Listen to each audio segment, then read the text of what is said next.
Nagtipon ng ki sa kanyang kamay, bumulong si Ziasoy na hindi na kailangan ng abiso. Dahil dito, isang malaking gintong ki circle ang nabuo at inutusan niya ang paglipol ng buong sect. Isang napakalaking gintong espada ang nagwasak sa teritoryo ng evil sect. Sa gitna ng kaguluhan, napansin niya ang Blood Lord na nagtatangkang tumakas. Nagbulong ang Blood Lord na hindi nakakagulat na namatay ang mga individual na ipinadala niya sa mortal world. Napagtanto na ito ay gawa ng isa pang immortal, nagtaka siya kung bakit personal na ginagawa ito ng Immortal Emperor. Si Ziasoy, na nakatutok ang kanyang espada sa kanya, nagtanong kung saan siya pupunta. Matapang na inangkin ng Blood Lord na hindi siya kayang patayin ni Ziasoy dahil alam niya kung sino ang mas mataas sa kanya sa kapangyarihan. Binalaan niya ito na kung manggahas itong patayin siya, haharapin ito ang sarili nitong kapahamakan. Hindi natinag, pinugutan ni Ziasoy ang Blood Lord, nagbulungan na haharapin niya ang anumang kahihinatnan. Samantala, sa Divine World, isang matabang lalaki ang nagpaalam sa isa pang lalaki na nilalaro niya na ang Demon Seed na itinanam niya sa isang partikular na Immortal World ay nawasak. Nalilito siya sa takbo ng mga pangyayari. Iminungkahi ng payat na lalaki na maaaring ang Desolated Immortal World ang responsable. Nagulat, tinanong ng Rotenman kung paano niya napagpasyahan iyon. Ipinaliwanag ng payat na lalaki na ang kanyang grupo ay nasugatan ng isang dragon na pinaniniwalaan niyang bumagsak sa Desolated Realm of Immortals.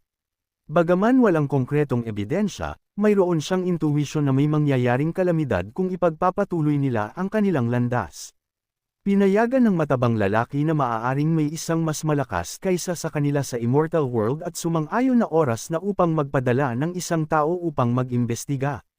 Pagkalipas ng ilang oras, napabuntong hininga si Ziasoy at bumulong na nalutas na ang issue. Biglang, may gintong pintuan na nabuo sa langit sa itaas, na umakit sa pansin ni Ziasoy. Nagulat siya nang bumukas ang pintuan at naghinala na ang individual na lumalabas ay mula sa Divine World. Ang misteryosong figure ay nagtanong kung si Ziasoy ang anak ng Immortal Emperor ng mundong iyon. Nagpakita ang estranghero, inaangkin na si Ziasoy ang Samira sa lugar at nagtatanong kung sino ang sumusuporta sa kanya. Matapang na sinabi ni Ziasoy sa estranghero na mangarap na lamang. Nagbulong ang estranghero na kahanga-hanga si Ziasoy sa pagkakaroon ng lakas ng loob na labanan siya at sabik siyang makita kung anong kaya niyang gawin. Pagkatapos, inatake niya si Ziasoy, nagtaka kung ang kanyang mga buto o ang kanyang laman ang unang mabalik. Samantala, napansin ni Boss Duan ang nangyayari kay Ziasoy at agad na tinawag si Chopper. Nakaluhod sa harap ni Boss Duan, nakatanggap si Chopper ng utos na pumunta sa Immortal World at tulungan si Ziasoy, na mabilis naman niyang sinunod. Pagkalipas ng ilang oras, inamin ng estranghero na hindi masama si Ziasoy sa paglaban sa kanyang kapangyarihan. Nahihirapan, sinabi ni Ziasoy sa estranghero na pumunta ito sa impyerno. Lumipat ang atensyon ng estranghero nang may lumitaw na isa pang tao. Nang lumapit si Chopper kay Ziasoy, nagbulong siya na sa tingin niya ay kahanga-hanga ang bagong dating. Gayunpaman, nabigo ang kanyang mga inaasahan nang mapagtanto niya na maliit na alipin lamang ito. Sinabi niya sa estranghero na wala siyang oras para makipaglaro sa kanya ng dahan-dahan. Nakakagulat, nagpakawala si Chopper ng maraming selyo na nagulat sa estranghero. Ipinaalam niya sa estranghero na mayroong mahigit 3,000 selyo at isa lang ang binuksan niya sa araw na iyon, na sapat na upang magawa ang trabaho. Umubos si Ziasoy, nagdugo, at naisip na si Chopper ay ang kutsilyo sa kusina mula sa bahay ni Chen Pingan. Takot na takot, tinanong ng estranghero kung sino si Chopper, kung saan sumagot si Chopper na hindi siya karapat-dapat malaman kung sino siya. Isang sinag ng pulang ilaw ang sumikat sa mga kamay ni Chopper at dahil dito, hiniling ng estranghero kay Chopper na maghintay. Gayunpaman, nagsimulang umatake si Chopper nang hindi nakikinig, na naging sanhi ng pagkawala ng estranghero sa isang iglap. Ilang sandali pagkatapos, nairita si Chopper na kahit sa dami ng kapangyarihang iyon ay namimiss pa rin niya ang pakiramdam ng pagsira ng isang Immortal World sa isang bugzo. Naguluhan, hindi makapaniwala si Ziasoy na ang kutsilyo sa kusina na ginagamit ni Chen Pingan ay may ganoong lakas. Dahil dito, nagsimula siyang magtaka tungkol sa tunay na kakayahan ni Chen Pingan. Pagkalipas ng ilang oras, bumalik si Chopper sa bahay ni Chen Pingan at sinabi sa sarili na maganda ang pakiramdam nito. Naiinis, nagtanong si Boss Duan kung anong maganda sa nangyari. Pinagalitan niya si Chopper, iginiit na sa susunod ay dapat siyang maging malinis at tumpak. Nauutal, sumang-ayon si Chopper at sinabi sa kanya na papasok muna siya. Habang inilapag ni Boss Duan ang kanyang tasa ng tsaa, napansin niya si Ziasoy at Bamulong na magkikita sila. Lubos na sigurado si Ziasoy na nakabalik na si Chen Pingan kaya inutusan niya ang isang kutsilyo sa kusina na iligtas siya. Kumatok siya sa pintuan ni Chen Pingan at Bamulong na mayroon pa siyang sasabihin kay Chen Pingan tungkol sa Immortal World at isang lihim na pag-atake mula sa isang tao. Sa kanyang pagtataka, binuksan ni Boss Duan ang pintuan at tinanong si Ziasoy kung anong problema. Napagtanto na ito ang kanyang master, lumaki ang mga mata ni Ziasoy at lumuhad siya. Sumagot si Boss Duan na hindi siya ang kanyang master at tinanong kung nakalimutan niya ang sinabi niya sa kanya. Naalala ni Ziasoy na sinabi niya sa kanya na itreto siya bilang isang estranghero sa lahat ng oras ngunit 10,000 taon. Naang nakalipas, binigyan niya siya ng heavenly law at ginawa siyang immortal emperor. Hinawakan ni Boss Do ang mga kamay ni Ziasoy at ipinaliwanag na naintindihan niya na ibinigay lang niya sa kanya ang law at hindi niya kayang tawagin siyang master. Hiniling niya kay Ziasoy na magpanggap na hindi niya siya kilala. Pagkatapos ay ipinaalam niya kay Ziasoy na hindi pa babalik si Chen Pingan hanggang mamaya at inanyayahan siya sa loob upang makita si Zilinger na nagbigay sa kanya ng masamang tingin. Nalungkot, tumanggi si Ziasoy at sinabi kay Boss Duan na bibisita na lang siya sa ibang pagkakataon. Nakasimangot, pinatunayan ni Boss Duan kay Ziasoy na ang kanyang hindi pagkakasundo kay Zilinger ay dapat na malutas kalaunan. Nalulungkot, Bamulong si Ziasugi na ang dahilan kung bakit ayaw siyang makita ni Zilinger ay maaaring may kaugnayan sa kanyang ina. Pinutol ni Boss Dan ang paliwanag ni Ziasugi, sinasabi sa kanya na alam na niya ang lahat ng detalye at hindi interesado na marinig ito muli. Nalilito, inamin ni Ziasoy na natural lang na malaman niya. Nakahinga ng maluwag, nalaman ni Ziasoy na magkasama sina Chen Pingan at Boss Duan dahil ipinapalagay niya na ang kalaban ni Chen Pingan ay si Boss Duan. Pagkatapos ay napagtanto niya na magkasama silang dalawa. Samantala, sa Divine World, hindi makapaniwala ang matabang lalaki na ang taong ipinadala lang nila sa Immortal World ay agad na napatay at nawasak ang kanyang kaluluwa, na ikinagulat ng payat na lalaki. Kinakabahan na binanggit ng payat na lalaki na ang taong ipinadala lang nila ay isa sa mga pinakamahusay sa upper mid-range ng Divine World at agad siyang napatay na ang cause and effect ay naharangan. Iginiit ng matabang lalaki na iisa lang ang taong may ganoong lakas. Nagtaka ang payat na lalaki kung ito ba ang Eternal God Emperor na nag-iisa at nagtanong tungkol sa kanyang koneksyon sa Immortal World. Nagiging balisa, inamin ng matabang lalaki na hindi niya alam dahil ang God Emperor ay isa sa mga pinakamahalagang figure sa Divine World at nagtaka siya kung anong intensyon ng God Emperor sa paggawa niyon. Pagkatapos ay iminungkahi niya na dapat silang pumunta at makipagkita sa God Emperor at humingi ng paliwanag.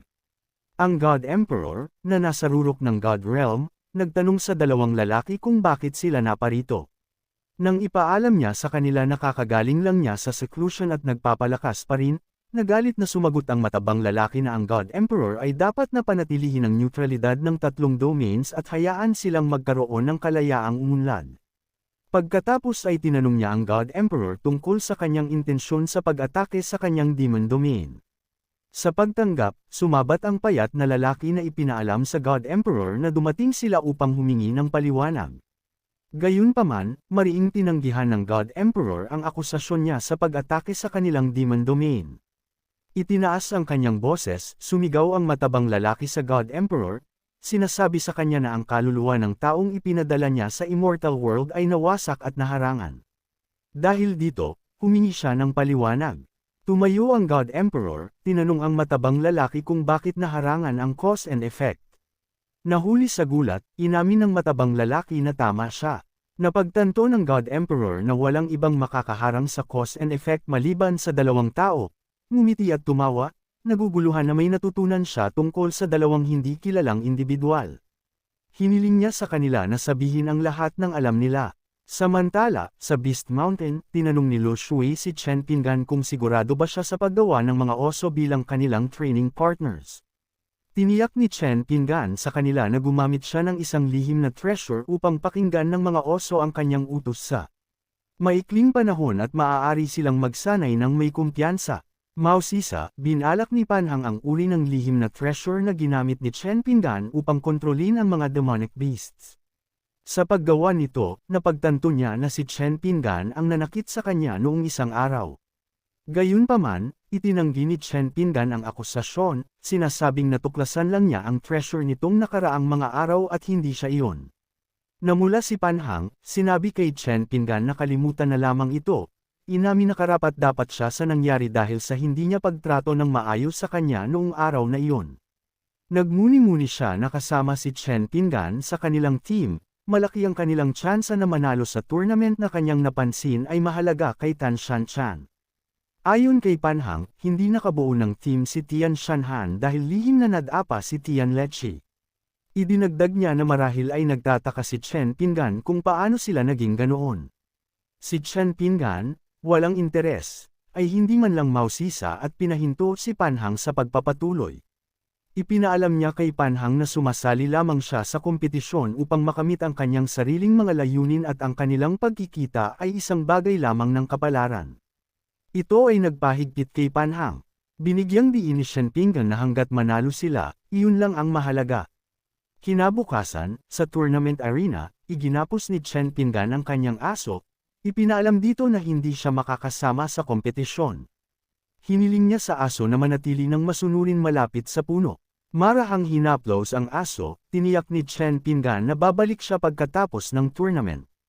Habang papalayo si Chen Pinggan, hindi sinasadya siyang bumangga sa isang estranghero at agad na humingi ng paumanhin.